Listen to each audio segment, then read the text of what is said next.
I worked at a local pizza shop in my mid-20s.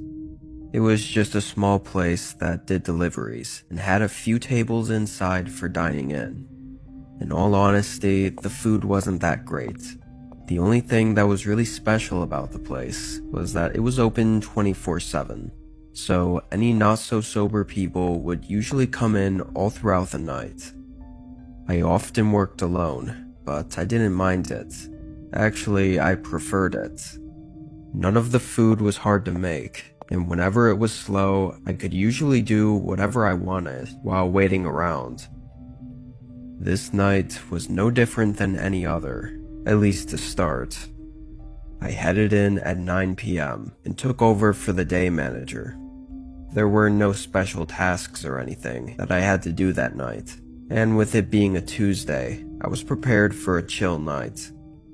I prepped some of the workstations in the back and just waited for any orders to come through. I got a few customers in the next couple hours, but then it went radio silent. No walk-ins or calls. I pretty much sat on a chair in the back of the kitchen and scrolled on my phone the whole time. But around 1 a.m., I heard the bell by the door ring, which happened every time someone opened the door.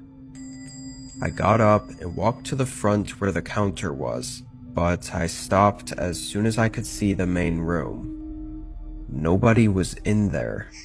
I stood in place and looked side to side, but there wasn't anyone at all.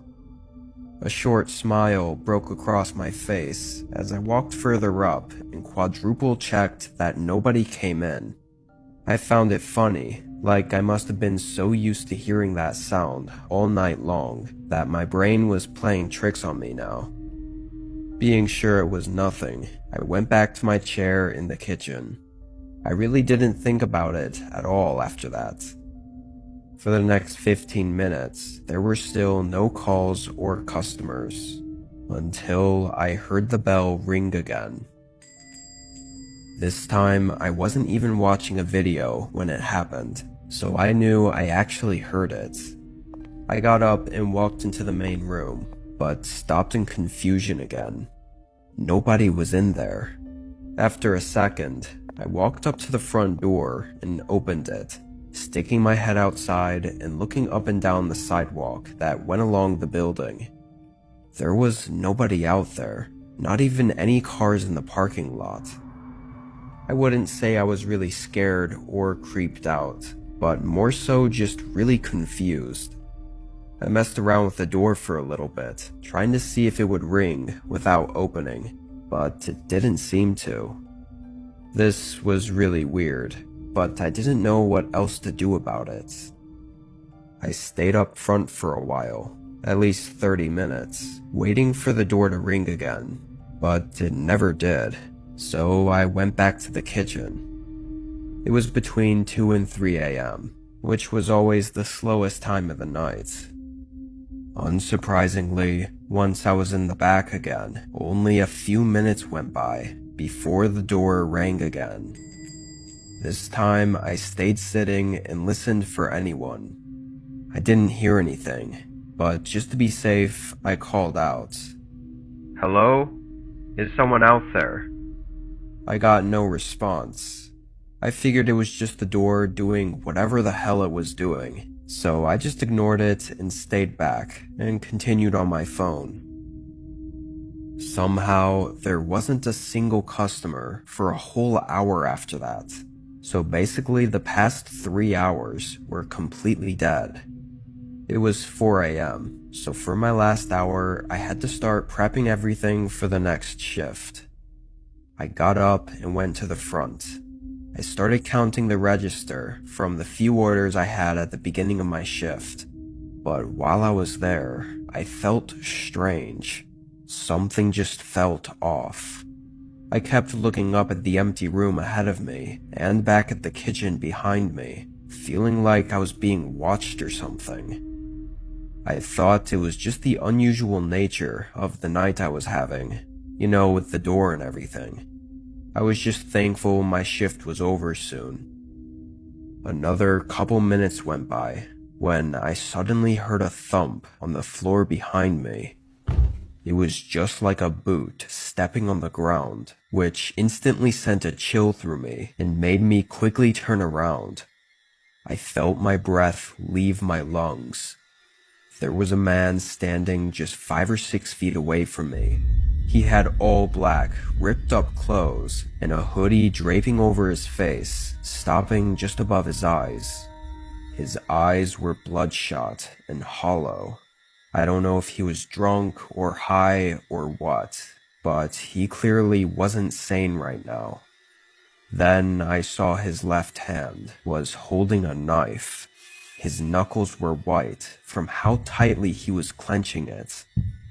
I stayed motionless, trying not to escalate anything, but after several seconds of him not making a move and just staring at me, I decided to speak. "Hey, listen, you can have the cash from the register. I won't say anything. Please just let me go," I said, trying to say anything I could to get out of this. He just stood there though, still clenching the knife and having that 1,000-yard stare. Honestly, I think I was even more terrified because he clearly wasn't some normal guy. There was no predicting what he might do. The counter I was at was L-shaped, extending toward the back where he was. So to run away, I'd actually have to run a couple feet toward him and around the counter, then back toward the front door. With him only being 5 feet from me, he could easily grab me or attack me if I tried. So I did the next best option. I basically dove over top the counter. It wasn't pretty, but I guess it kind of worked. I slammed into the ground and got up. The guy was already sprinting at me with a face of uncontrollable bloodlust and rage. I ran out the door and only got a few seconds away before I heard him get out the door as well. He was too close for me to even try getting inside my car, which was behind the building. I just kept running, making it to the road and hoping a car might drive by and help. But at some point, he stopped chasing. I don't know when, because I was so focused on sprinting and not looking back. I called the cops and waited at the road for them to get here. It took about 5 minutes. The guy was gone, but I guess after chasing me, he went back inside the shop and just demolished the place. Everything was trashed, and he left out the back door, where he then scraped his knife all over the side of my car. It's likely he was watching me inside the shop through the windows from a distance and using the door as a distraction, hoping to slip in without being noticed. Admittedly, it worked perfectly, which makes me feel pretty dumb. It's also pretty creepy knowing that there was about an hour gap between the last time the door rang and when I saw him. So he was probably hiding inside the shop that whole time. It's really strange though, because I really had no idea who he was. I really thought he was just some random guy, but his actions seemed oddly directed toward me. Maybe it was just a wrong place, wrong time sort of thing. I don't know.